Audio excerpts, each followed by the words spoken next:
پوری دنیا میں سب سے زیادہ جوان اگر کسی مذہب کے پاس ہے تو قوم مسلم کے پاس ہے. ہم سے زیادہ جوان کسی قوم کے پاس نہیں ہے.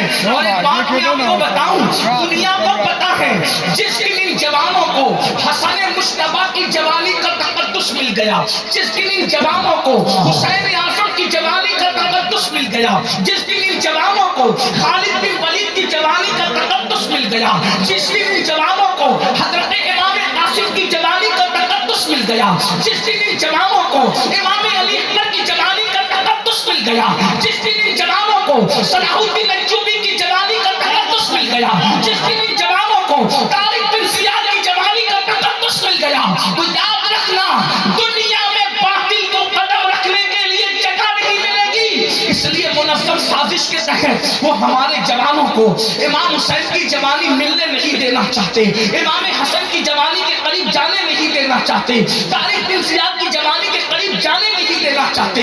ہمارے جوانوں کو وہ راتیں رنگین کر دینا چاہتے ہیں, وہ جرائم میں مبتلا کر دینا چاہتے ہیں, وہ شراب و شباب میں مبتلا کر دینا چاہتے ہیں. اے میری قوم کے جوانوں, ہم کس زبان سے تمہیں سمجھائے؟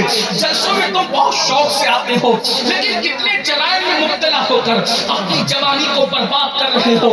خدا کے لیے جوانی کے اندر گناہ کر کے اللہ کو ناراض مت کرو, ورنہ ایک وقت وہ آئے گا.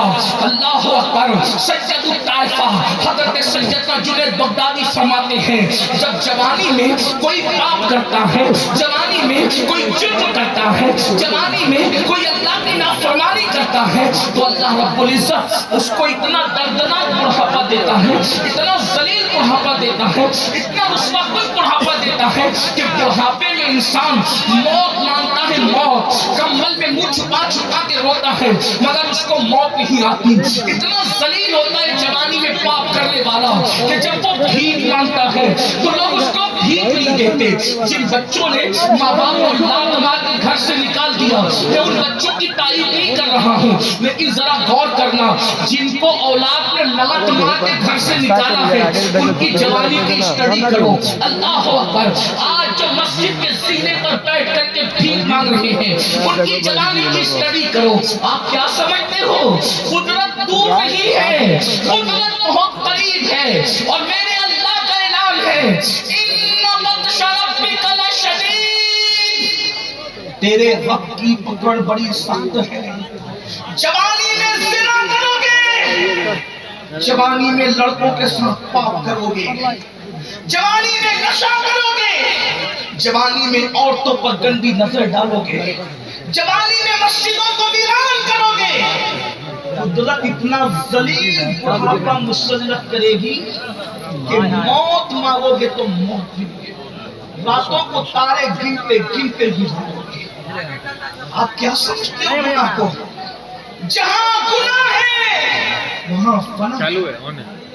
شیطان نے ہمارے جوانوں کی سوچ کو اغوا کیا, لیکن اس جوانی میں پاپ کرنے سے پہلے سوچو, اگر بڑھاپا ذلیل آیا تو کیا کرو گے؟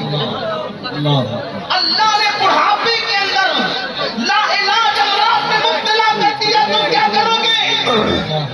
حضرت سیدنا ابن رجب حنبلی رحمت اللہ تعالی علیہ اپنے رسائل میں لکھتے ہیں کہ حضرت سیدنا امام ابو طیب طبری رحمت اللہ تعالی علیہ 100 سال کی عمر میں بھی 30 سال کے جوانوں کی طرح بالکل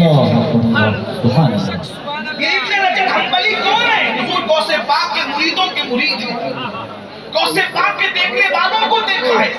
ابو طیب طبری کے بارے میں کہتے ہیں 30 سال کی طرح فٹ تھے, 100 سال کی عمر میں بھی. لوگوں نے پوچھا ہے ابو طیب طبری آپ 100 سال کی عمر میں اتنے فٹ کیوں ہیں؟ تو ابو طیب طبری فرماتے ہیں میں نے جوانی کو گناہ سے بچایا. جملے پہ توجہ کرو, فرماتے میں نے جوانی کو گناہوں سے بچایا, اللہ نے مجھے بڑھاپے میں بیماریوں سے بچا کر کے تبارک و تعالیٰ نے صحت و قوت عطا فرمایا. حضرت طاؤس العلماء سید الطائفہ جنید بغدادی رضی اللہ تعالیٰ بغداد کے بازار سے گزر گئے. ایک بڈھا لوگوں سے بھیک مانگ رہا ہے, بڈھا